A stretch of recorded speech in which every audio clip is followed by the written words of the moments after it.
श्री परमात्मने नमः।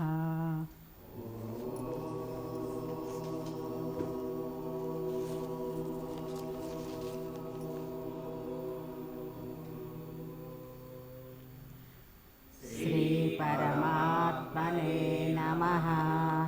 अथ चतुर्दशोऽध्यायः।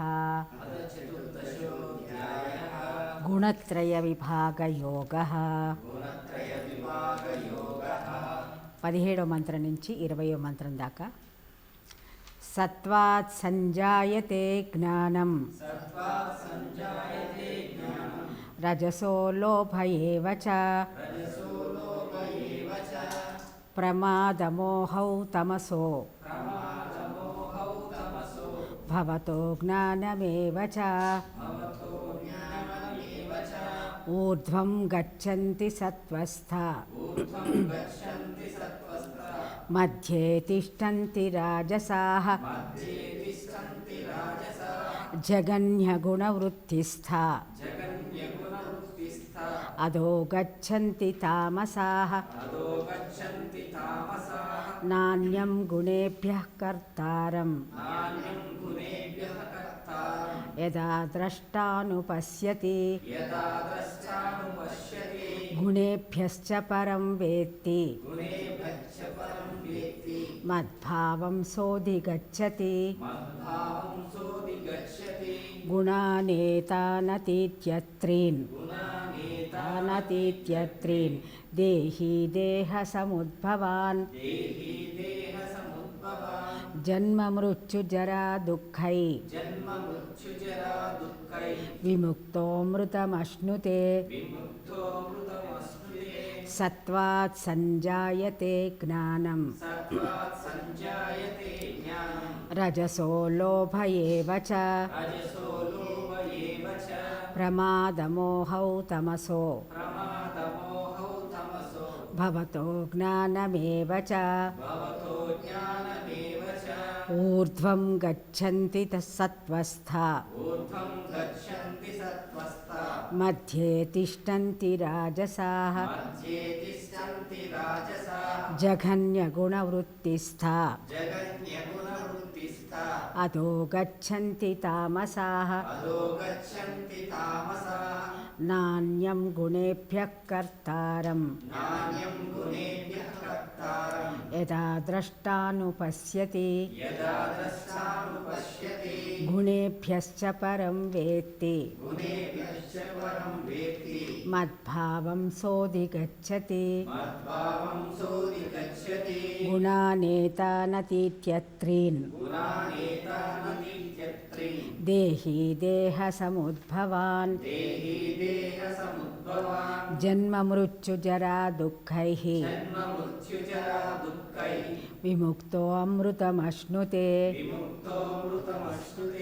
सत्वात् संजायते ज्ञानं रजसो लोभ एव च प्रमादमोहौ तमसो भवतो ज्ञानमेव च ऊर्ध्वं गच्छन्ति सत्त्वस्था मध्ये तिष्ठन्ति राजसाः जगन्यगुणवृत्तिस्था अधो गच्छन्ति तामसाः नान्यं गुणेभ्यः कर्तारं यदा द्रष्टानुपश्यति गुणेभ्यश्च परं वेत्ति मद्भावं सोऽधिगच्छति गुणानेतानतीत्यत्रीन् देही देहसमुद्भवान् जन्म मृत्यु जरा दुःखैः विमुक्तोऽमृतमश्नुते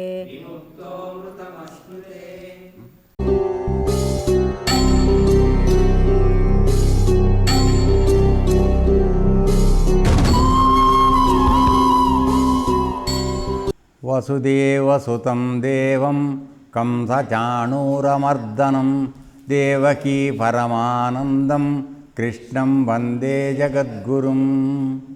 భగవద్గీత 14వ అధ్యాయంలోకి తిరిగి పునఃప్రవేశం అందరం చేస్తున్నాం.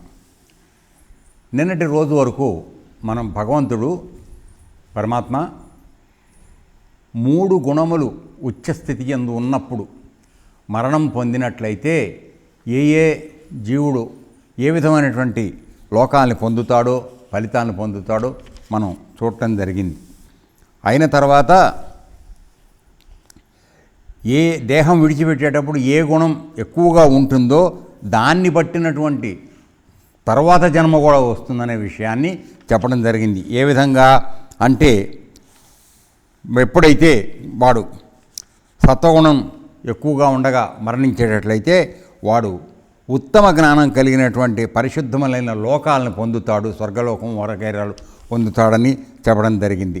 అట్లాగే రజోగుణంతో గనక వాడు ఎక్కువగా ఉండి ప్రవృద్ధికరంగా ఉండి మరణం పొందేటట్లయితే మరల వాడు కర్మాసక్తులైనటువంటి వాళ్ళ యొక్క గర్భాన మనుష్యలోకంలోనే మళ్ళీ జన్మిస్తాడు అని చెప్పటము. తర్వాత తమోగుణం అత్యంత అభివృద్ధిగా ఉండగా వాడు గనక మరణించేటట్లయితే మూఢయోనిషు అంటే పామరుల యొక్క గర్భముల యందు జన్మించటము, లేక పశుపక్షాదులు లాంటి నీచ జన్మల్లో జన్మించడం అవుతుందని చెప్పిన తర్వాత ఇంకా మనకేం చెప్పంటే ఈ 3 గుణాల యొక్క ఆధారంగా చేస్తున్నటువంటి కర్మల యొక్క ఫలితం ఏమిటి వస్తుందో చెప్తున్నాడు.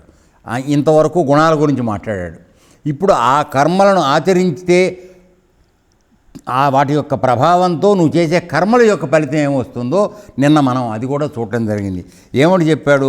సాత్వికమైనటువంటి కర్మ పుణ్యకార్యాలు కనుక చేస్తే నిర్మల సుఖం ఫలితంగా వస్తుంది, వాడు ఎల్లప్పుడూ ఆనందంగా సంతోషంగా ఉంటాడు అని చెప్పాడు.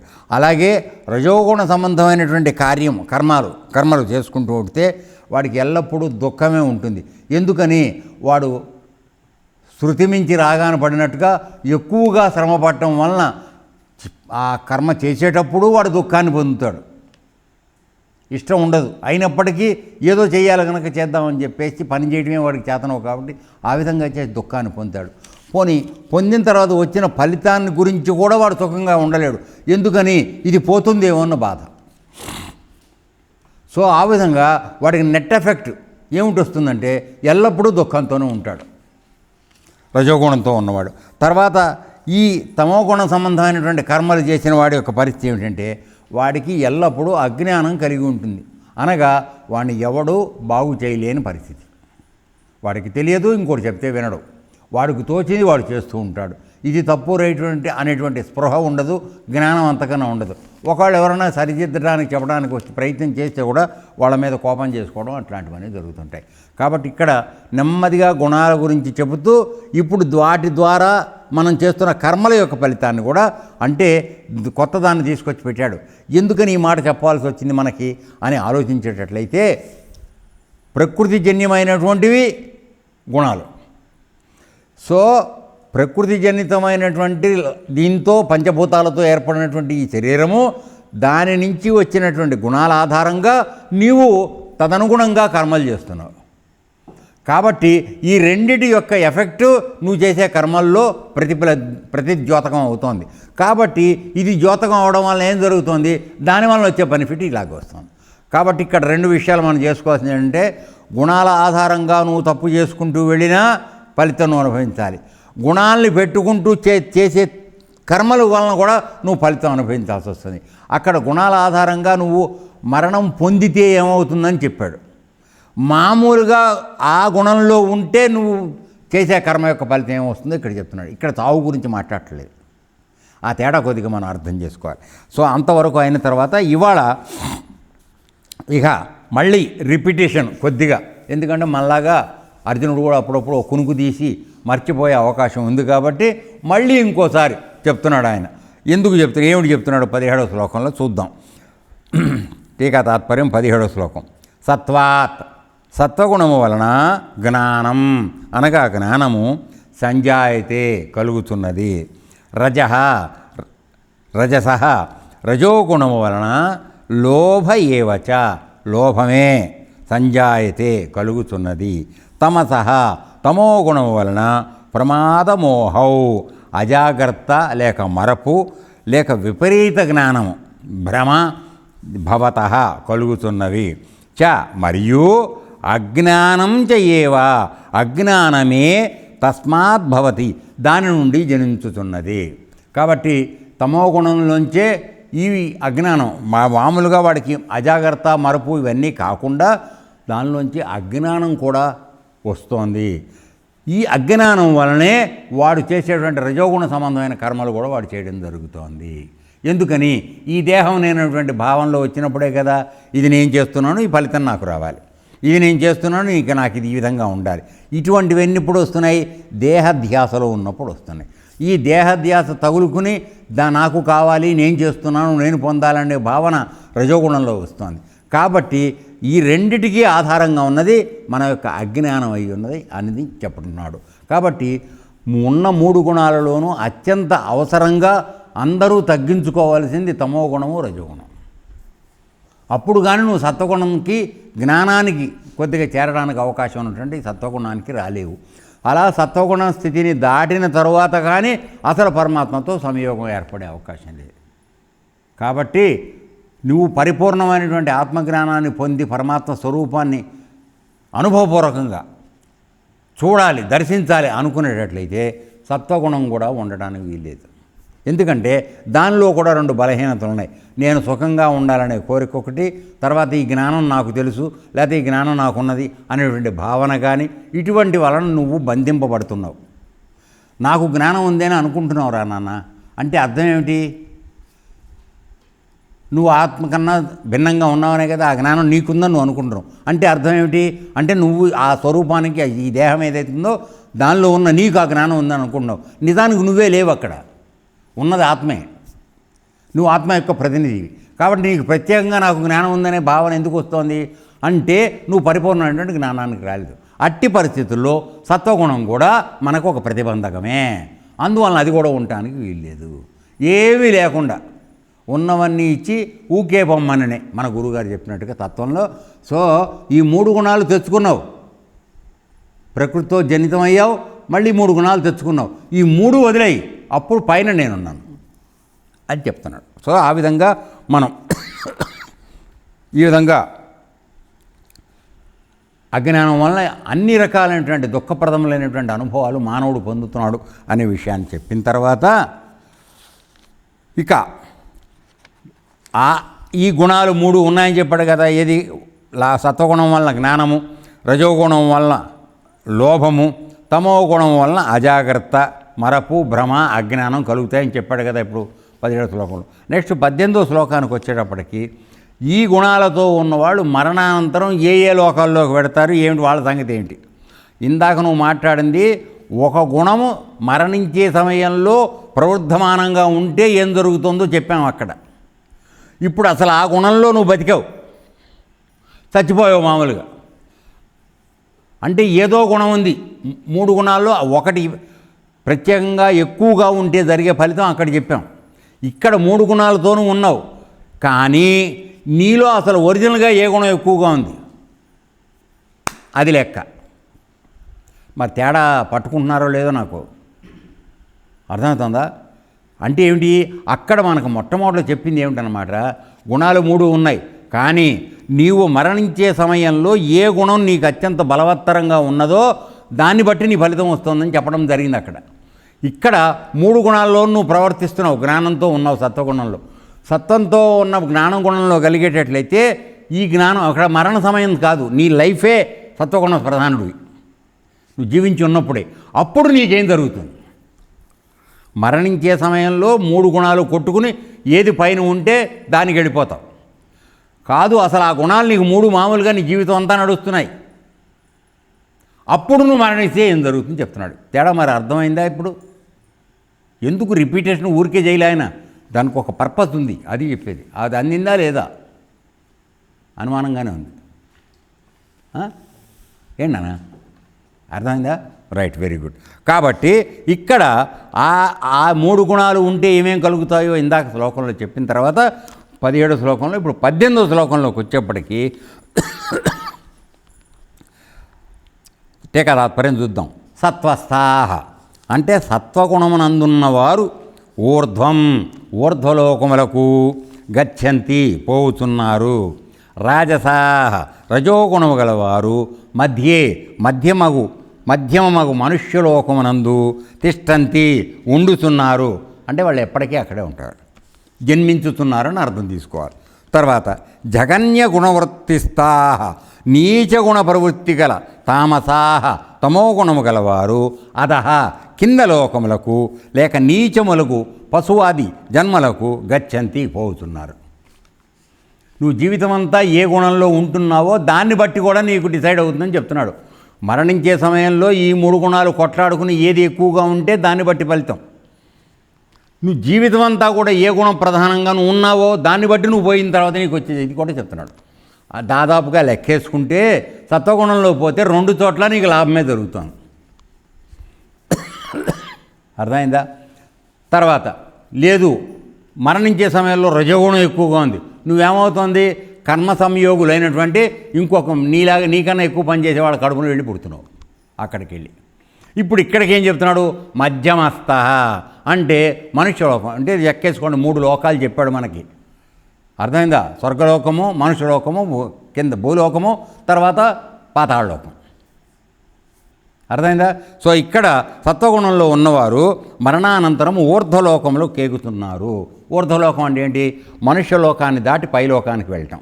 అది మనం స్వర్గమని పిలుస్తున్నాం. అక్కడ చాలా లోకాలు ఉన్నాయి, వాటికి పైన దాదాపుగా పితృలోకాలు ఉన్నాయి, దాని తర్వాత దేవలోకాలు ఉన్నాయి. సో ఇవన్నీ మొత్తం 14 లోకాలు చెప్తారు, కిందకేడు పైనకి 7. సో అర్థమైందా? సో ఈ విధంగా అనుకునేటడితే మనుష్యలోకానికన్నా పైన ఊర్ధ్వలోకానికి వెడతారు.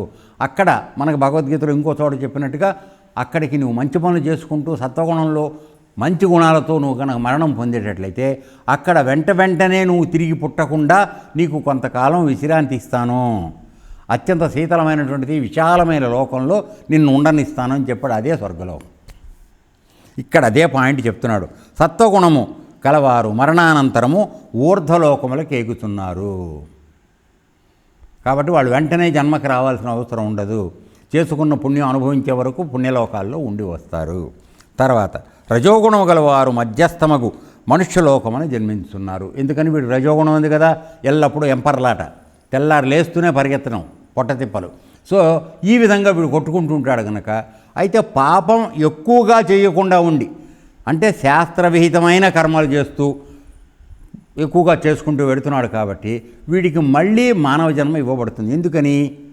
అది మనం దీంట్లో కనుక ఆలోచన చేసేటైతే మన గరుడ పురాణంలో కూడా మనకి చెప్పబడుతుంది. ఏమనంటే ఈ ఉత్తమ కార్యాలు చేసుకుంటూ మనిషిగా జీవించిన వాడు ఎవడైతే ఉంటాడో వాడికి ఆయన నరకానికి వెళ్ళగానే పిలిచి, ఒరే నాయనా నువ్వు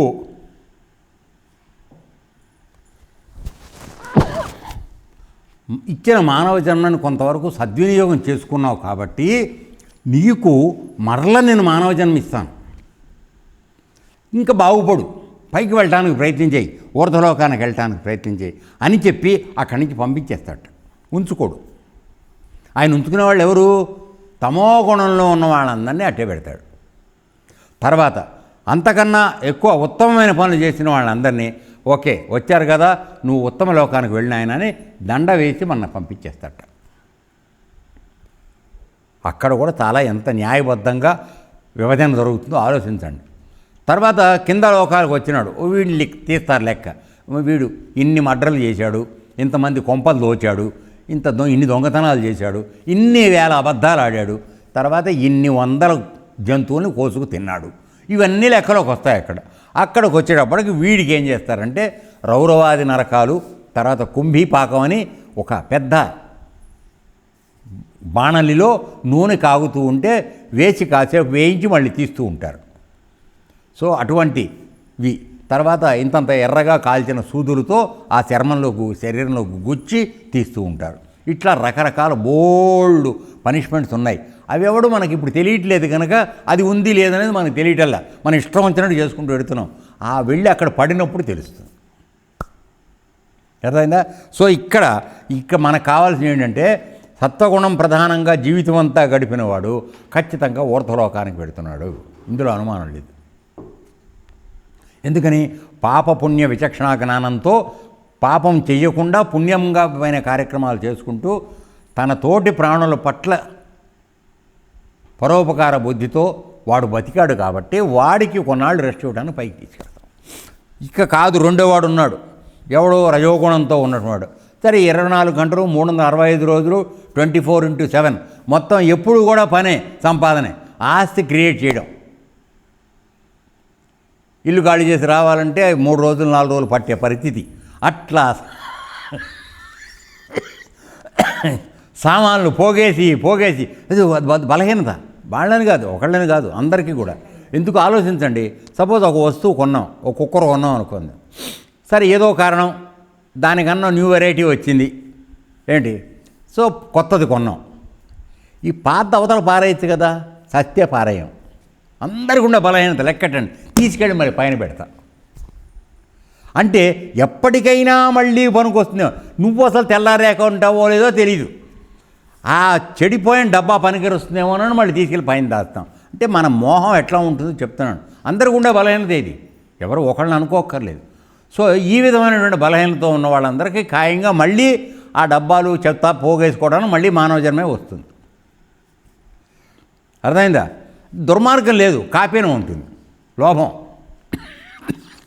ఓకే, వీళ్ళందరూ ఆ విధంగా వస్తారు. ఇకపోతే తమో గుణంలో ఉన్నటువంటి వాళ్ళు అధోలోకం అనగా ఈ కింద, అంటే ఎక్కడి నుంచి పుడుతున్నామో అదే చోట నుంచి వెళ్ళిపోయే పరిస్థితి. అప్పుడు నువ్వు మళ్ళీ మానవ జన్మకు వస్తావనే గ్యారంటీ మాత్రం లేదు.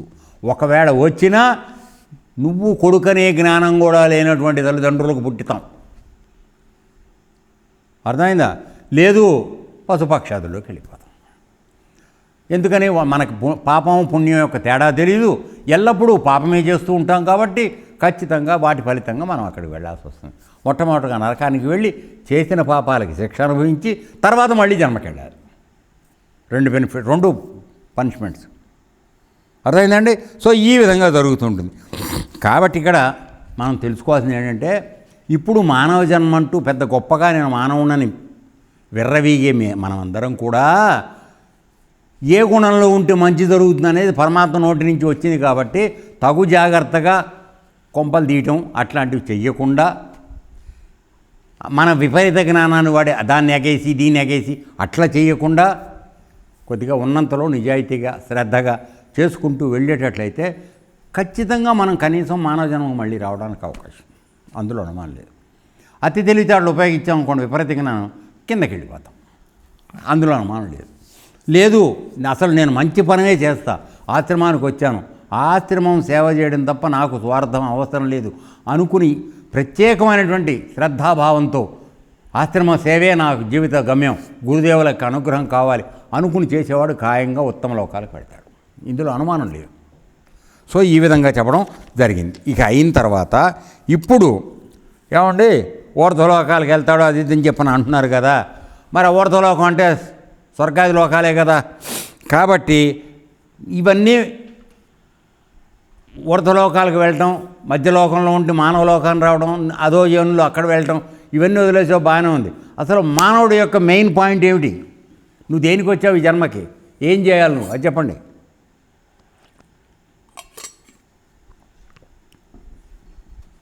మోక్షం కదలా కావాలని అడుగుతున్నావు, జన్మరాహిత్యం మోక్షం కావాలంటున్నావు. ఇవి 3 మళ్ళీ జన్మకు వచ్చేవే. ఉత్తమ లోకానికి వెళ్ళినా కొంతకాలం అయ్యాక నువ్వు మళ్ళీ జన్మకు రావాలి, మానవ జన్మ ఎత్తినా మళ్ళీ జన్మించి మళ్ళీ రావాలి, అదో యోనులోకి వెళ్ళినా ఇంకో జన్మ కడుతున్నావు, మానవ జన్మ ఇంకో జన్మ తెలియదు. కాబట్టి జన్మ ఎత్తడం అనేది ఖాయంగా ఉంది ఈ 3 అవునా? కాబట్టి గుణాలతో నువ్వు సత్వగుణంలో ఉండి చేస్తున్నా నువ్వు జన్మకి రావడం ఖాయం, కాకపోతే కాస్త ఆలస్యంగా వస్తావు, అంతే తేడా. సో ఈ పరిస్థితుల్లో మనందరి యొక్క మెయిన్ ఉద్దేశం ఏంటి? ఇప్పుడు భగవద్గీత ఎందుకు వింటున్నాం మనం అందరం? మోక్షం కావాలి నాకు, దానికి తగినంతగా మారుతున్నామా లేదనేది వేరే విషయం, కాసేపు పక్కకు పెడదాం. కానీ మన ఉద్దేశం అయితే మోక్షం కావాలనే.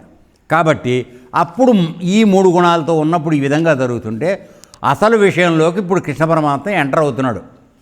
మోక్షం పొందాలి, జన్మరాహిత్యం పొందాలనుకో నువ్వేం చేయాలో చెప్తున్నాడు. అర్థమైందా? ఇది వచ్చే శ్లోకం రెండు కూడా అత్యంత అత్యంత అత్యంత ప్రముఖమైనవి, తర్వాత చాలా ఇంపార్టెంట్.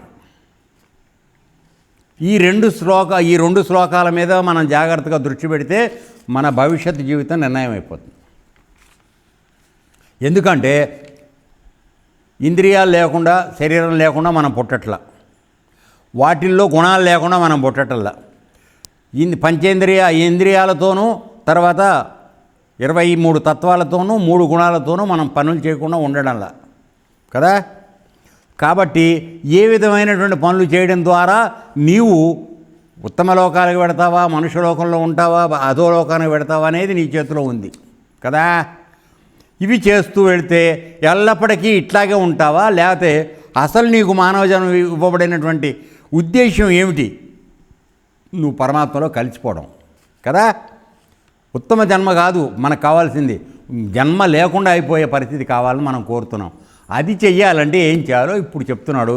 కాబట్టి ఈ శ్లోకము, వచ్చే శ్లోకం అత్యంత ప్రముఖమైనవి, చాలా ప్రాముఖ్యత కలిగినవి. అందువల్ల దయచేసి నిద్రపోకుండా శ్రద్ధగా వినండి. Okay, right. ఇప్పుడు 19వ శ్లోకానికి టీకా తాత్పర్యం చూద్దాం. ఇప్పుడు దీంట్లో మనం ఇందాక చెప్పిన 17 శ్లోకంలో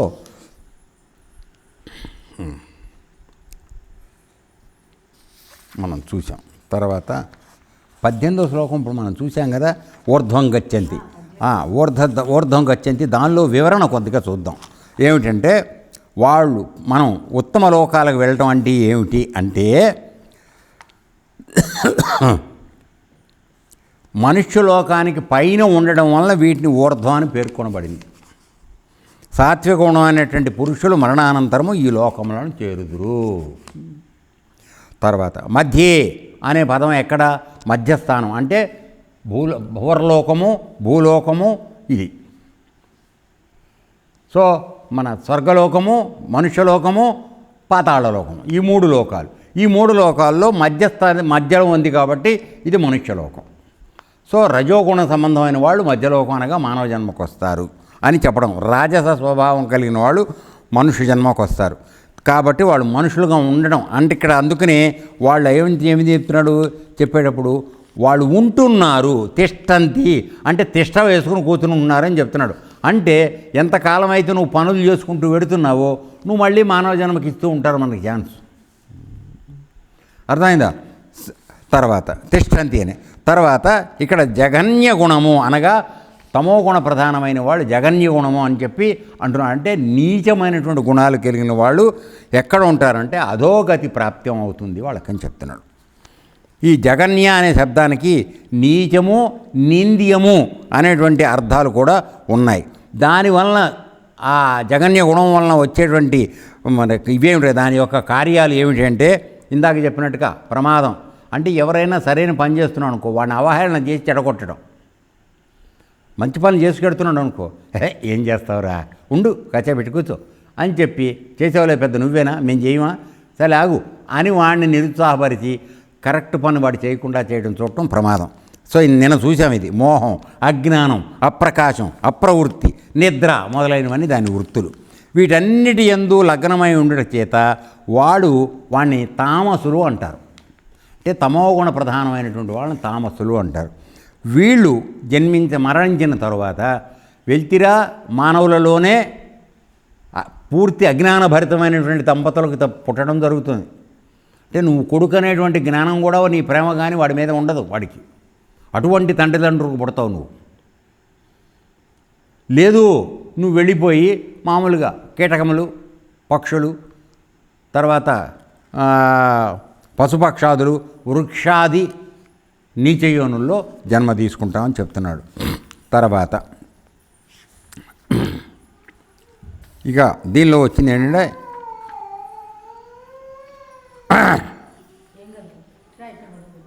సో ఈ విధంగా చెప్పడం జరిగింది. సో ఈ విధంగా అసురీ యోనుల్లో జన్మిస్తారని చెప్పడం జరిగింది. తర్వాత ఇదైన తర్వాత ఇప్పుడు 19వ శ్లోకం యొక్క టీకా తాత్పర్యం చూద్దాం.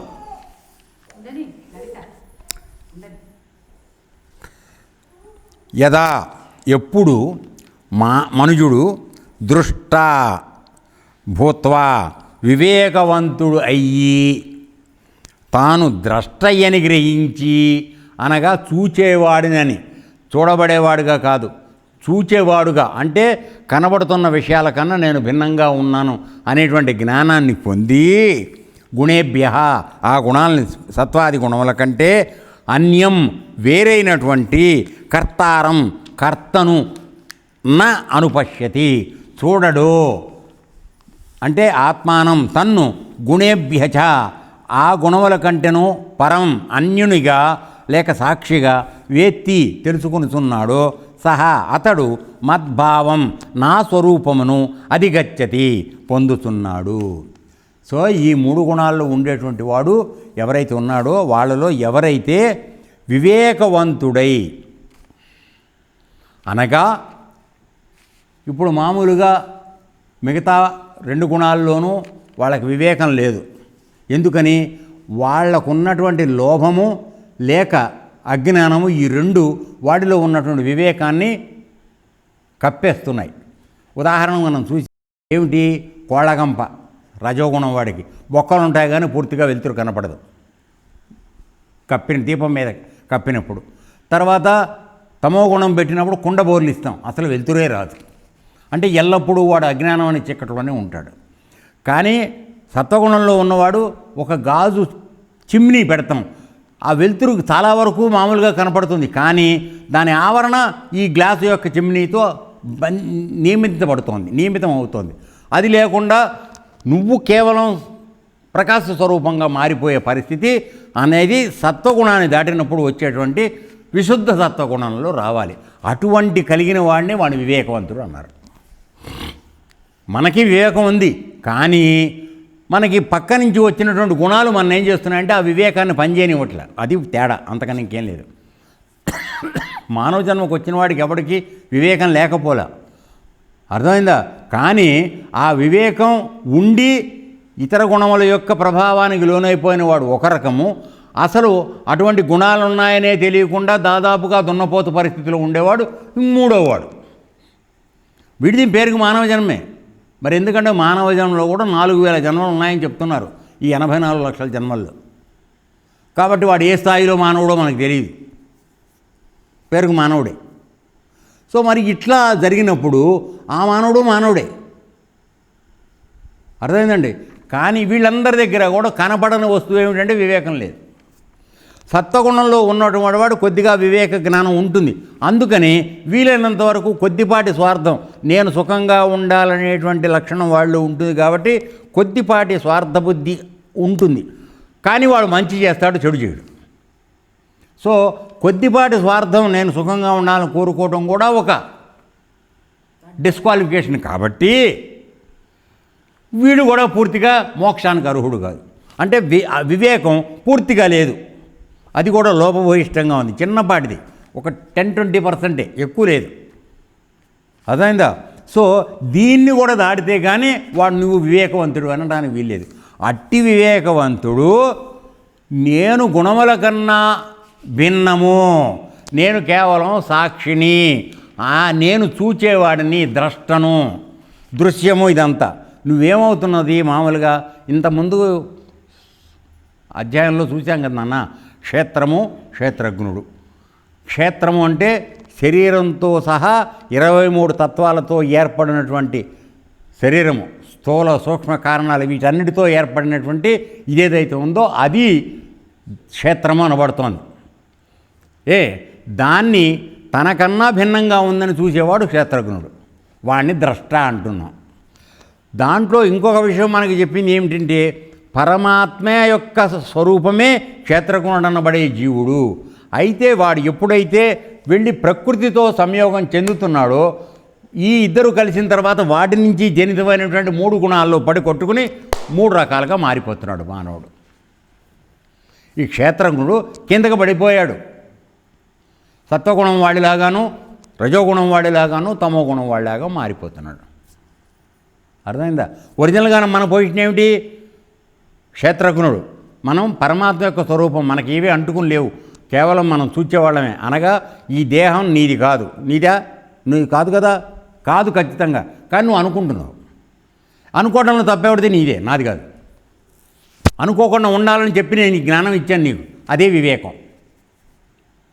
ఆ వివేకాన్ని కోల్పోయి నేను ఎప్పుడూ ఈ శరీరం, నా మనసు, నేను చేస్తున్నాను, నాకు ఇది కావాలి, నాకు ఇది లేకపోతే బాధ అనే బాధలన్నీ పెట్టుకునే కర్తృత్వం అంటాను దాన్ని. అంటే నా కొరకు అని చేసుకుని నువ్వు ఎప్పుడైతే చేస్తున్నావో ఈ శరీరంతో మమేకం అవుతున్నావు. శరీరంతో మమేకం అయినప్పుడు దాని యొక్క ఫలాలు వచ్చి నిన్ను పట్టుకుంటున్నాయి. నువ్వు గుణాలకి లోనవుతున్నావు. ఆ గుణాలను బంధిస్తున్నాయి. బతికున్నప్పుడు బంధిస్తున్నాయి, నువ్వు చచ్చిపోయేటప్పుడు బంధిస్తున్నాయి. కాబట్టి నువ్వు తెలుసుకోవాల్సిన జ్ఞానం ఈ మానవ జన్మకు వచ్చాక ఏమిటంటే, నీవు ఈ శరీరంతో, ఇంద్రియములతో, తర్వాత వీటన్నిటితోనూ గుణాలతో జరుగుతున్న క్రియలన్నీ కూడా నీకు సంబంధించినవి కావు. నీవు కేవలం పరమాత్మ యొక్క ప్రతినిధిగా ఇక్కడ సాక్షిగా నిలబడి ఉన్నావు. అలా నిలబడి ఉండి చూస్తూ ఉండు. వాటిల్లో దూరిపోకు. ఇది నేను చెయ్యాలి, నాది, నాకు కావాలి అని అనుకుని తగులుకోవడం చెయ్యొద్దు. ఆ తగులుకోవడం చేయడం వల్ల ఏమవుతుందంటే నువ్వు వెళ్ళిపోయి వాటిలో ఇరుక్కుపోతున్నావు. దానివల్ల ఏమవుతుంది? జన్మ మరణ చక్రంలో ఇరుక్కుపోతున్నావు. ఇప్పుడు సపోజ్ ఈ జన్మకు వచ్చావు, నీకు చాలా కాలంగా ఒక మంచి కారు కొనుక్కోవాలని కోరుకుంది అనుకుందాం. ఊరికే ఉంది కదా, ఎలాగో నిజంగా నీకు కాదు, మీ ఆవిడికి. ఓకే, మంచి బ్రహ్మాండమైన కారు కొనుక్కోవాలని ఉంది. సరే, దాని ముప్పదేగా తీరితే సంతోషం. తీరలేదనుకో, తీరుతుందని అనుకుందాం, ఐ ఆల్సో విష్. ఓకే, తీరలేదనుకో, అప్పుడు ఏమవుతుంది? నువ్వు నెక్స్ట్ జన్మకు వచ్చేటప్పుడు కూడా కారు కొనాలనేటువంటి బలమైనటువంటి వాంఛతో, వాసనతో నువ్వు జన్మించడం జరుగుతుంది. ఇంతే, ఇది ఇందులో అనుమానం లేదు. అర్థమైందన్న? కాబట్టి ఏమవుతుంది? నెక్స్ట్ జన్మ ఎత్తిన తర్వాత వాడు కారు గురించే దృష్టి పెట్టుకుంటాడు. అవుతుందా కారు ఓనర్ అవుతాడు, లేదా కారు క్లీనర్ అన్న అవుతాడు. వాడు కారులోనే ఉంటాడు. ఇది ఎందుకు డిసైడ్ అవుతుంది? నువ్వు చేసిన పూర్వజన్మలో చేసిన ఇతర కర్మల ప్రభావాన్ని బట్టి క్లీనర్ అవుతావా, ఓనర్ అవుతావా అనేది అది డిసైడ్ అవుతుంది. కానీ కారు సంబంధమైందే అవుతుంది. అట్లాగే ఇతరమైనటువంటి స్వార్థపు పనులు చేసావనుకో, ఆ స్వార్థ పనులు తీర్చుకోవడానికే నువ్వు మళ్ళీ జన్మకు రావాల్సి వస్తుంది. ఎందుకంటే అది ఒక బలమైన వాసనగా ఏర్పడుతుంది నీ లోపల. మనస్సు దాన్ని పొందటానికే మళ్ళీ ఉద్యుక్తం అవుతుంది వచ్చే జన్మలో కూడా. సో అయ్యేటప్పటికి ఆ కోరిక తీర్చుకోవడానికే నువ్వు ప్రయత్నం చేస్తావు. That's all. సో ఈ విధంగా జరుగుతూ ఉంటుంది. లేదు, మూడోది మనకు తెలియదు, తప్పు రైట్ తెలియదు, చెప్పినా మనం వినలేదు. ఒట్లు పెట్టుకున్నాం, అయినా సరే మామూలుగా ఇంట్లో ఫంక్షన్ వచ్చిందంటే ఒక 5-6 జీవాలని కోసేసి తింటున్నాం. అవి అడిలి చచ్చిపోతాయి. ఆ అడిలి చచ్చిపోయిన జీవాల యొక్క ఘోష ఎవరికి తగలాలా? మనకే తగలాలి. కాబట్టి వచ్చే జన్మలో మళ్ళీ మనం ఆ జీవాల్లాగా పుట్టి వాటి చేతిలో తావడమో, లేకపోతే ఇంకా దానికి తగిన ఫలితాన్ని మనం అనుభవించడం జరగాలి. ఎందుకంటే భగవంతుడని ఆయన ఏది ఆయన దగ్గర అట్టే పెట్టుకోడు, అన్నీ మూటకట్టి మన నెత్తినే పెడతాడు. ఆయన సిస్టమ్ అది, అంతే. సో అట్టి పరిస్థితుల్లో నీవు జన్మకి రాకుండా ఉండాలనుకునేటట్టుగా నేను భిన్నంగా ఉన్నాను అనే జ్ఞానం నీకు కలిగినప్పుడు నువ్వు వివేకవంతుడు అయ్యావని తెలుసుకోమని చెప్తున్నాడు ఇక్కడ. ఈ శ్లోకం చాలా ఇంపార్టెంట్ అని చెప్పింది. అందుకే మానవుడికి మనకు కావలసిన జ్ఞానం ఏంటంటే, ఈ జరుగుతున్న కర్మల్లో నీ యొక్క పాత్ర పరిమితము. ఇంద్రియ గుణములు, గుణార్థముల వలన ఈ కర్మలు జరుగుతున్నాయి. 3 గుణాలు జయిస్తున్నాయి. ఆ గుణాలు ద్వారా వచ్చినటువంటి గుణార్థములతో ఈ కర్మలు నిర్వహించబడుతున్నాయి. కానీ నీవు ఎల్లప్పుడూ సపరేట్. అర్థమైందా? మామూలుగా మన ఆశ్రమంలో ఆ పద్ధతి పాటిస్తూ ఉంటాం. ఆశ్రమంలో ఏ నష్టం జరిగిపోయినా, ఏం జరిగిపోయినా నాకేం సంబంధం లేదు, ఆశ్రమంది. ఇది నాది కాదు కదరా నాన్న, తప్పేం లేదు ఆ ఉద్దేశంలో. అలా ఉంటూ ఉంటాం. అలా నువ్వు నీ నిజ జీవితంలో, సొంత జీవితంలో ఉంటావు అలవాటు చేసుకో. నీది 10 పైసలు పడిపోతేనేమో కింద ఎతికి గొయ్యి తవి తీసుకునైనా వెనక్కి తీసుకుంటావు. ఆశ్రమంది 100 రూపాయలు పోయినా సరే, పోయింది గురువుగారు, అదేదో కనపట్టాలా, అంతే. నాది అనేప్పటికీ అంత తేడా వస్తుంది. సో నువ్వు ఎప్పుడైతే ఆశ్రమం దానికి ఎంత నిరాసక్తంగా అవును పోయింది కనపట్లేదని చెప్పావో, నీడబు పోయినప్పుడు కూడా అదే నిరాసక్తంగా ఉండగలిగితే నువ్వు సరైన గుణంలో ఉన్నట్టు. ఉదాహరణ కోసం చెప్తున్నాను సుమా, అర్థమైందా? ఉండగలవా? లేదు. ఒక మహానుభావుడు మన ఆశ్రమంలోనే ఉండేవాడు. దాదాపుగా డర్రీలు కొన్నాం, 50 డర్రీలు. అందరూ ఎత్తుకెళ్ళిపోయారు. 35 డర్రీల వరకు పోయినాయి. పోయినాయి అన్నాడు. అయితే తర్వాత అన్నీ మామూలుగా ఆశ్రమంలో ఉన్న సామానంతా స్టాక్ రిజిస్టర్లో పెట్టి ఎంటర్ అవుతుంటే అతని సొంత దుప్పటి ఒకటి మన దాంట్లో కలిసింది. దానికోసం తెల్లారి వచ్చి నానాలు లొల్లి చేసి తీసుకెళ్ళాడు ఒక దుప్పటి. ఆశ్రమాలు 35 పోయినాయి. దాని మన తనకేం చేము కొట్టినట్టు లేదు. ఇదే నేను ఎందుకు ఉదాహరణ చెప్తున్నా అంటే దానికి జరిగింది ఇది.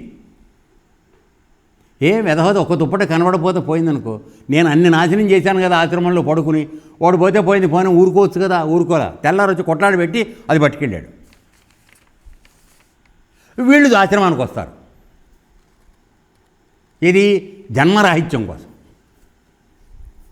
అర్థమవుతుందా నాన్న? సో ఎవరెవరు ఎక్కడ తప్పుపోతున్నామో ఆలోచించుకోండి. మన ప్రవర్తనలో, మన గుణాల్లో ఎక్కడెక్కడ మనం ఎంతవరకు నిజాయితీగా ఉంటున్నామో, స్వార్థం లేకుండా ఉంటున్నామో ఆలోచించండి. సో ఇక్కడ మనం మాట్లాడుతున్న సబ్జెక్టు వివేకం గురించి. సో ఈ వివేకవంతుడు అన్నవాడు ఎట్లుండాలంటే, నీకు జరిగినా, ఆశ్రమానికి జరిగినా, లేదా ప్రపంచంలో జరిగినా ఒకే విధంగా నువ్వు ఉండగలగాలి. అది వివేకం. అంటే నువ్వు దానిలో ఇన్వాల్వ్ కాకూడదు. అర్థమవుతుందా? సో అది నాదనేటప్పటికీ ఒక విధమైన రకమైన ఆలోచన, ప్రతిస్పందన, ఇంకోటి అన్నప్పటికీ ఇంకొక రకమైన ప్రతిస్పందన కరెక్ట్ కాదు. సో ఇక్కడ అదే చెప్తున్నాడు. ఎప్పుడు వివేకవంతుడు సత్వాది గుణముల కంటే ఇతరమును కర్తగానంచడో, అంటే కేవలం 3 గుణాల వలన ఇదంతా జరుగుతోంది, గుణముల కన్నా కర్త ఇంకెవరూ లేరు, నా పాత్ర ఏమీ లేదు, నేను దానికి ఇతరంగా ఉన్నాను, అంటే విడిగా ఉన్నాను, సాక్షిగా ఉన్నానని, మరియు తనను గుణముల కంటే వేరువానిగా తెలుసుకొనుచున్నాడు. ఈ గుణాలు ప్రకృతిలోంచి వచ్చినాయి, నేను ప్రకృతి కాదు కదా, ఈ 23 తత్వాలతో ఏర్పడిన శరీరం నేను కాదు, శరీరాన్ని తెలుసుకుంటున్నటువంటి క్షేత్రజ్ఞుని నేను. కాబట్టి అది నాకన్నా భిన్నంగా ఉంది. కాబట్టి ఈ గుణాలు నన్ను అంటుకోవడానికి వీల్లేదు, దాని నుంచి వచ్చిన గుణాలు నన్ను అంటుకోవడానికి వీల్లేదు. కాబట్టి అవి నాకన్నా భిన్నంగా ఉన్నాయని ఎవడైతే తెలుసుకుంటున్నాడో అప్పుడు అతడు నా స్వరూపమును పొందుతున్నాడు, అనగా పరమాత్మ స్వరూపాన్ని పొందుతున్నావు. అంటే దృశ్య స్థితి నుంచి ద్రష్టగా మారేటువంటి పరిస్థితి. నిజం ఆలోచించండి. ఇప్పుడు ఎందుకు ఈ విధంగా చెప్పాల్సి వస్తుందంటే, పరమాత్మ ఉన్నాడు, ఇందులో అనుమానం లేదు కదా. ఏమైనా అనుమానం ఉందా? పరమాత్మ ఉన్నాడు, ఎల్లడలా ఉన్నాడు, మనలోనూ కూడా ఉన్నాడు. సో ఆయన మన సృష్టికి మూల కారణం ఆయనే. మనం చూసి అనుభవిస్తున్న ఈ సృష్టి మొత్తానికి ఆయనే ఆధారం. అయినప్పటికీ అక్కడ సృష్టిలో జరుగుతున్నటువంటి మార్పులని చూసి ఊరుకుంటున్నాడు. ఇక్కడ మన లోపల జరుగుతున్నటువంటి తన చేత సృష్టించబడిన మానవుడిలో జరుగుతున్న మార్పుల్ని కూడా చూసి సాక్షిగా ఉంటున్నాడు. అట్లా నిన్ను ఈ ప్రకృతిలో ఉండమని చెప్తున్నాడు ఆయన. అప్పుడు ప్రకృతి నుంచి జనితమైనటువంటి 3 గుణాల యొక్క ప్రభావం నీ మీద పడదు. అప్పుడు మాత్రమే నువ్వు వివేకవంతుడుగా మారగలుగుతావు. నువ్వు వివేకవంతుడుగా మారిన తర్వాత నీకు తెలుసుకునేటువంటి సత్యం ఏమిటంటే, నేను సాక్షిభూతుణ్ణి, 2 ఇవి గుణాల వల్లనే జరుగుతున్నాయి, ఈ గుణాలతో నాకు సంబంధం లేదు అనేటువంటి జ్ఞానం. నేను ఎప్పుడు ఇతరముగా ఉన్నాను, వాటన్నిటికీ ఇతరముగా ఉన్నాను, అంటే విడిగా ఉన్నాను, సాక్షిగా ఉన్నానండి జ్ఞానంలో నువ్వు ఎప్పుడైతే ఉంటున్నావో నువ్వు ఆటోమేటిక్గా పరమాత్మ అయిపోయావు, జీవన్ముక్తుడు అయిపోయావు. అదే మోక్షం. అదైందా? సో ఇప్పుడు దీనిలో ఒక్కొక్క విషయాన్ని కాస్త మనం వివరంగా తెలుసుకోవడానికి ప్రయత్నం చేయాలి. ఇది చాలా ఇంపార్టెంట్ అని చెప్పాను కదా, కొద్ది సమయం పట్టిన పర. ఇందులో ఏమిటంటే, విచారణ పరులైన సాధకులు ఈ 2 భావాలని పట్టుకోవాలి. ఏమిటవి?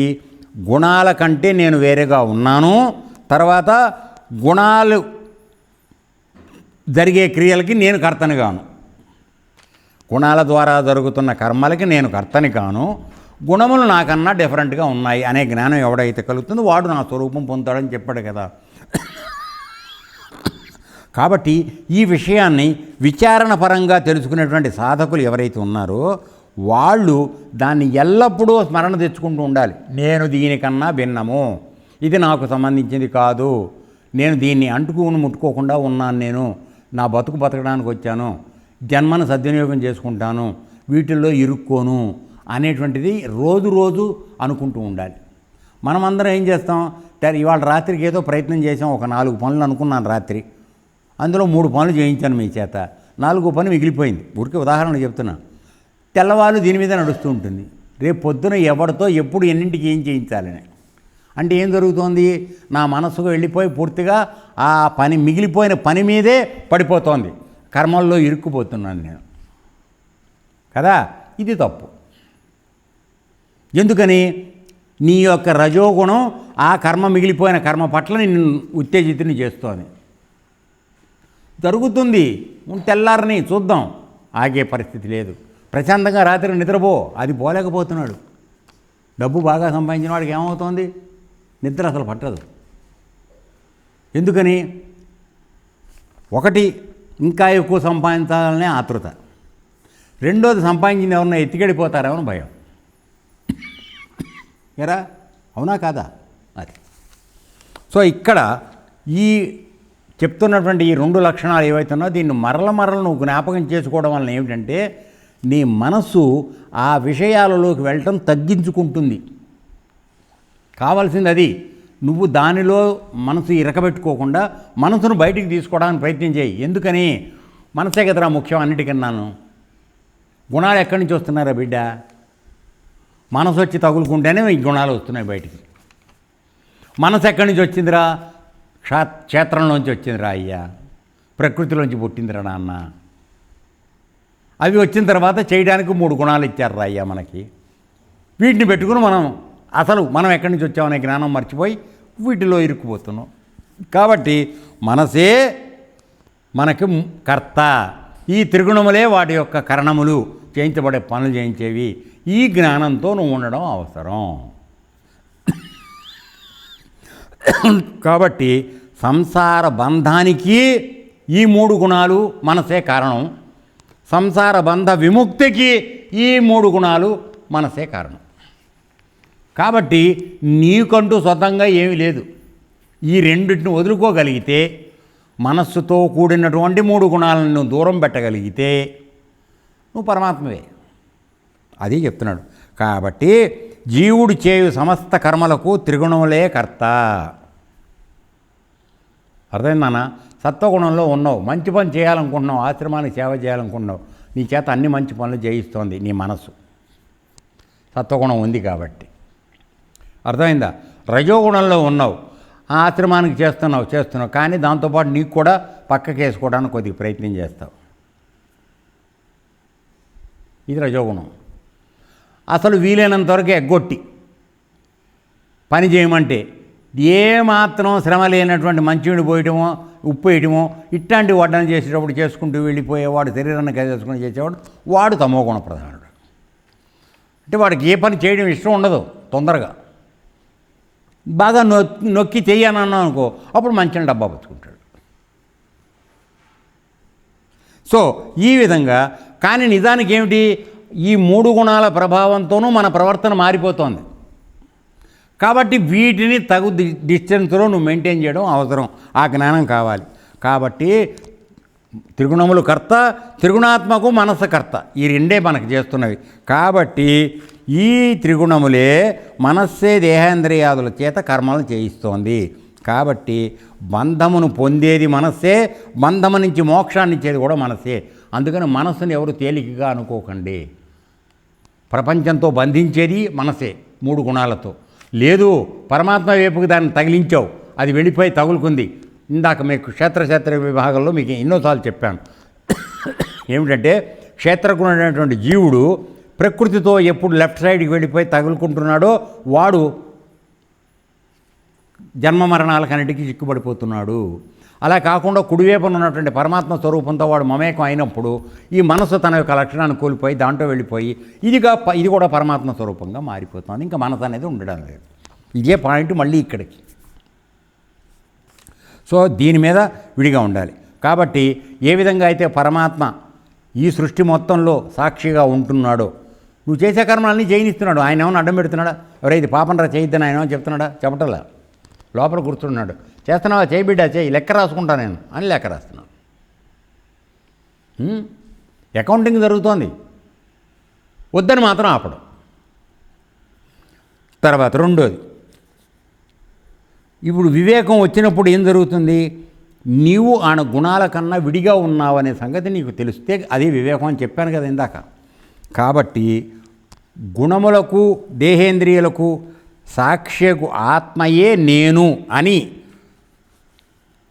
తర్వాత ఆ జరిగే వాటి ద్వారా గుణాల వలన ఇంద్రియముల వలన జరిగే కర్మలకి నేను కర్తని కాను అనే జ్ఞానంతో ఉండి ఎప్పుడైతే తెలుసుకుంటున్నాడో అప్పుడే అతడు ద్రష్టగా దృగ్రూపుడుగా శేషించి పరమాత్మ రూపమును పొందుతున్నాడని ఇక్కడ చెప్పడం జరుగుతోంది. కాబట్టి ముందుగా నువ్వు ద్రష్టగా మారడం కావాలి. ద్రష్ట అంటే చూచేవాడు. ఎవడు చూచేవాడని చెప్పబడుతోందండి? పశ్యతి సపశ్యతి అని ఎన్నోసార్లు మనం చెప్పుకోవడం జరిగింది. అంటే దేనితో ఈ ప్రపంచం మొత్తాన్ని నువ్వు చూస్తున్నావో అది నీ స్వరూపం అయిందనేటువంటి జ్ఞానం కలిగిన వాడు నిజంగా చూచేవాడు. మిగతా మాంసం కన్నులతో చూచేవాడు కళ్ళున్నా లేనటువంటి అంధుడు అని మనం చూడటం జరిగింది కదా కిందటి అధ్యాయాల్లో. సో ఎవరు చూస్తున్నాడు అంటే మూడవ నేత్రంతో చూసేవాడే చూస్తున్నాడు. అప్పుడే నీకు అసలైన జ్ఞానం కలుగుతోంది. నువ్వు పరమాత్మ ప్రతినిధి అనే సంగతి నీకు అర్థమవుతోంది. ఆ విధంగా మూడవ నేత్రం ద్వారా చూడటం అలవాటు చేసుకుని దాని యొక్క పరిధిలో నువ్వు ప్రవర్తించడం నేర్చుకున్నప్పుడు నీవు కూడా ద్రష్టగా మారుతున్నావు, చూచేవాడిగా మారిపోతున్నావు. ఈ శరీరము ఇంద్రియముల ద్వారా జరిగే కార్యములన్నిటికీ కూడా నువ్వు సాక్షిగా నిలబడిపోతున్నావు. నువ్వు చేయడం లేదనే జ్ఞానంలో ఒక అడ్డు వేసుకుని నిలబడిపోతున్నావు. అది నువ్వు పొందవలసినటువంటి స్థితి. దానికే వివేకవంతుడు అనే పేరు వస్తుంది. ఓకే. తర్వాత ఇక రెండోది, మనస్సు. ఈ మనస్సే మొత్తం ఈ జగన్నాటకం అంతా నడుపుతోంది అనుకున్నాం కదా. 23 తత్వాలతో మనం వచ్చాను నాన్న. దానికి తోడు వాటిల్లోంచి 3 గుణాలు వచ్చినాయి నాన్న. ఈ 26 మంది కలిసి మనం వాయిస్తున్నారనయ్యా. కాబట్టి వీటన్నిటికీ మూలం ఎవడయ్యా? ఇంద్రుడు అంటే మన మనస్సు. సో జరిగే ఈ జగన్నాటకం మొత్తానికి ఇంద్రుడు మనస్సు కారణం, త్రిగుణములు. కాబట్టి నువ్వు ఇప్పుడు ఎట్టా ఉండాలయ్యా అంటే ఒక ఉదాహరణ చెప్తున్నాడు. సపోజ్ అదివరకటి రోజుల్లో రాత్రిపూట సాయంత్రం అయ్యేటప్పటికీ వినోదాత్మకంగాను జ్ఞానాత్మకంగాను ఉండడం కోసం ఊర్లో మంటపం పెట్టేవాడు, ఊరి సెంటర్లో. అక్కడ ఒక దీపం తెచ్చిపెట్టేవాళ్ళు, పెద్ద దీపం. మన మామూలుగా అఖండ దీపం పెడతామే, అటువంటి దీపం పెడితే ఆ దీపం వెలుతురులో డ్యాన్స్ ప్రోగ్రాం కానీ మ్యూజిక్ ప్రోగ్రాం కానీ అవన్నీ జరుగుతూ ఉండేది. ఆ దీపం లేకపోతే అంతా చీకటి, ఎవరికి ఏం కనపడదు కదా. కానీ ఆ దీపం వచ్చి కూర్చున్నంత మాత్రం అదేమన్నా డ్యాన్స్ ఆడుతోందా, మ్యూజిక్ పాడుతోందా, ఏమి చేయట్లే. కానీ అవన్నీ జరగడానికి ఇది ఆధారంగా ఉంది. దీన్ని పెద్ద ప్రిన్సిపల్ ఇది ఫిలాసఫీలో, దీపనాటకవత్ అని ఒక సిద్ధాంతం. ఈ సిద్ధాంతం ప్రకారం ఏమిటంటే దీపం అక్కడ ఉంటేనే ఈ కార్యక్రమాలన్నీ జరుగుతున్నాయి. అవునా? కరెంటు విషయం వదిలేయండి రానన్న, పాత రోజులు మాట్లాడుతున్నాం మనం. సో అప్పుడు ఆ మంటపంలో ఆ దీపం తెచ్చి పెద్ద దీపం వెలిగించి పెడితే దాని ప్రకాశంలో వీళ్ళందరూ పనిచేస్తారు. అలాగే ఇంకో విషయం, రాజుగారు సభ తీరి ఉంది, రాజుగారు రాలా. మీరు మామూలుగా మేము రానప్పుడు మాట్లాడుకున్నట్టుగా గుసగుసలు మాట్లాడుకుంటూ ఉంటారు అందరూ కదా. సరే, రాజుగారు వచ్చే ముందు ఏం చేస్తారు? రాజాది రాజమార్తాండ వస్తున్నారు హో అని ఒక భట్టరాజుగారు పొగుడుతూ ఉంటాడు. అప్పుడు రాజుగారు లోపలికి ఎంటర్ అవుతారు. అప్పుడు అందరూ సైలెంట్ అయిపోతారు. ఇక వాళ్ళంతా భక్తులు ఇంక ప్రపంచంలో ఎవరు ఉండనంతగా ముఖాలు పెట్టి సీరియస్గా కూర్చుంటారు. ఓకే, ఇది జరుగుతుంది కదా. అయిన తర్వాత అప్పుడు రాజుగారు వచ్చి సీట్లో కూర్చున్న తర్వాత ప్రోగ్రాం స్టార్ట్ అవుతుంది. అంతకుముందు ఏముండవు, డాన్సర్ రాదు, పంతులు గారు మంత్రాలు చదవరు, తర్వాత నేర విచారణ జరగదు, ఏమీ జరగవు. ఆయన వచ్చి కూర్చున్న తర్వాత జరుగుతూ ఉంటాయి. కానీ ఇన్ని కార్యక్రమాలు జరుగుతున్న రాజుగారు ఏమైనా చేస్తున్నాడా? చేయట్లా. రాజుగారు సీట్లో కూర్చున్నాడు అంతే. సరే శిక్ష వేయడం అది తర్వాత సంగతి, అది వదిలేయండి. ధర్మాన్ని అనుసరించి చేస్తాడు. ఆయన ఏ విధంగానూ పట్టించుకోకుండా కూర్చుంటాడు. అవునా కాదా? సో ఈ 2 ఉదాహరణ ద్వారా నీవు ఈ ప్రపంచంలో జరుగుతున్న నాటకానికి మన 3 గుణాలే కారణము, మన యొక్క ఇంద్రియములు కారణం, మన మనస్సు కారణం అనే జ్ఞానం తెలుసుకుని వాటి పట్ల నువ్వు విడిగా ఉండడం అలవాటు చేసుకుంటే కావలసిన వివేకం నీకు వచ్చినట్టు. అప్పుడు నువ్వు ప్రపంచంలో ప్రయత్నపూర్వకంగా వాటికి జరుగుతున్న వాటికి భిన్నంగా ఉండడం అలవాటు చేసుకోవాలి. అప్పుడు ఆ కర్మలు నేను అంటుకోవు. కాబట్టి నేను ఊర్ధ్వలోకానికి పెడతానా, మధ్యలోకంలో ఉంటానా, కింద లోకాన్ని పెడతానా, ఇవన్నీ రావు. ఎందుకంటే ఏ లోకానికి వెళ్ళే గుణం నీకు దగ్గర లేదు కనుక కదా. సత్వగుణం లేదు, రజోగుణం లేదు, తమో గుణం లేదు, ఏ గుణం లేదు. అన్నిటికీ సాక్షిగా అట్ట కూర్చుని ఉన్నావు. దేంతోనో అంటుకోవట్లేదు. నువ్వు వెళ్ళిపోయి అంటుకుంటే కరెంట్ వైర్ పట్టుకుంటుంది నీకు, అంటుకోకుండా ఉంటే నో ప్రాబ్లం కదా. సో ఆ విధంగా ఉండడం అవసరం అని చెప్తున్నాడు. తర్వాత కాబట్టి ఇక్కడేమిటి, మనం అందరం ఎందుకు ఇరుక్కుపోతున్నాం అంటే ఈ చేసే ప్రతి కర్మలోనూ ఇది నేను చేస్తున్నాను, నాకు కావాలి, నా వలన అవుతోందని అనుకుంటున్నాం. అనగా దాన్ని కర్తృత్వ భావం అంటారు. ఆ కర్తృత్వ భావం చేసేటప్పుడు ఆ కర్మ యొక్క ఫలితం నిన్ను పట్టుకుంటోంది. కృష్ణుడికి మరి 8 మంది భార్యలు ఉన్నా ఆయన్ని అస్కలిత బ్రహ్మచారి అన్నారు. ఎట్లా అన్నారు? ఆయన ఏనాడు నేను చేస్తున్నాను, నా వాళ్ళ సంసారం అవుతోంది అని ఆయన అనుకోలే. తన్నెప్పుడు భిన్నంగానే చూసుకున్నాడు. ఇంద్రియాలతో జరుగుతోంది, ఇది నాకు సంబంధం లేదు అని సాక్షిభూతంగా ఉన్నాడు, ఈవెన్ సంసార విషయంలో కూడా. అందుకని ఆయన అస్కలిత బ్రహ్మచారి. సుఖబ్రహ్మగారు పుట్టేటప్పుడు నాకు అస్కలిత బ్రహ్మచారి ముఖం దర్శనం అవ్వాలంటే కృష్ణుడు వచ్చి నుంచుంటే వాడు బయటకు వచ్చాడు. అటువంటిది ఆంజనేయుడును నారదుడు అందరూ భయపడిపోయారు మేము అస్కలిత బ్రహ్మచారులను చెప్పుకోవడానికి. కాబట్టి నాన్న ఇప్పుడు పాయింట్ ఏమిటి, కృష్ణ పరమాత్మ ఈ మహిషులతో ఉన్నప్పటికీ ఆయన మనసు ఏనాడు సంసారంలో ఇరుక్కోలే, నేను చేస్తున్నాను అనుకోలే. అర్థమైందా? జరుగుతోంది. ఆవిడ దగ్గర ఇంద్రియాలు ఉన్నాయి, నా దగ్గర ఇంద్రియాలు ఉన్నాయి. ఈ ఇంద్రియాలు కొట్లాడుకుంటున్నాయి, జరుగుతోంది పర్ని, మనకు అనవసరం. నేను చేస్తున్నాను, నా కొడుకు, నా పెళ్ళాం, ఈ భావన లేదు. అర్థమైందా? ఆ విధంగా ఉండడం వల్ల ఆయన ఇది పొందాడు. కాబట్టి ఇవి నువ్వు నేను చేస్తున్నాను నువ్వు అనుకున్నంతకాలం నీ యొక్క కర్తృత్వం అయింది. అంటే నీ ఇష్ట ప్రకారం నువ్వు ఆ పని చేస్తున్నావు. కాబట్టి ఒక గుణంలో ఉండి ఒక పని చేస్తే దానికి బాధ్యత నీదే కదా, ఏనన్నా? సో ఆ విధంగా అనుకోవాలి. తర్వాత దాన్ని వదిలేసుకున్న మరుక్షణం నువ్వు భగవత్స్వరూపం అయిపోతున్నావు. భగవంతుడు అలాగే ఉన్నాడు. తర్వాత మద్భావం సోదిగచ్చతి అని తెలిపినందువల్ల ఏ జీవుడు క్రియలన్నింటినీ గుణముల వల్లనే జరుగుతున్నాయి కనుక అవే కర్తలు, నాకు సంబంధం లేదని అనుకుంటున్నాడో వాడు ఏ జాతికి చెందినా, ఏ కులానికి చెందినా, స్త్రీ అయినా పురుషుడైనా ఎవరైనా సరే వాడు విముక్తి, వివేకవంతుడు అయ్యాడు కనుక వాడు మోక్షానికి అర్హుడయ్యాడు అని చెప్పడం జరిగింది. తర్వాత అధిగచ్చతి అనే ఇంకో ప్రయోగం చేశాడు. ఏమిటంటే అటువంటి వివేకంతో ప్రవర్తించిన వాడు ఎవడైతే ఉన్నాడో వాడు మోక్షాన్ని అధిష్ఠించి ఉన్నాడు, ఇందులో అనుమానం లేదు సుమా అని చెప్పడం కూడా జరిగింది. తర్వాత పశ్యతి అనకుండా అనుపశ్యతి అనగా నేను కర్తను కాదు అని చూస్తూ ఉండే ద్రష్టగా మారిపోయిన వాడు నా స్వరూపాన్ని పొందుతున్నాడు అని చెప్పడం జరిగింది. సో ఇంతవరకు దీన్ని చూసిన తర్వాత మిగతా ఎక్స్ప్లెనేషన్ ఏమైనా ఉంటే మనం రేపు చూద్దాం. ఈరోజు సమయం అయిపోయింది కాబట్టి ఇక్కడికి ఇది ముగిద్దాం. ఏతత్సర్వం శ్రీకృష్ణార్పణమస్తు. లోకా సమస్తా సుఖినో భవంతు. ఓం తత్సత్.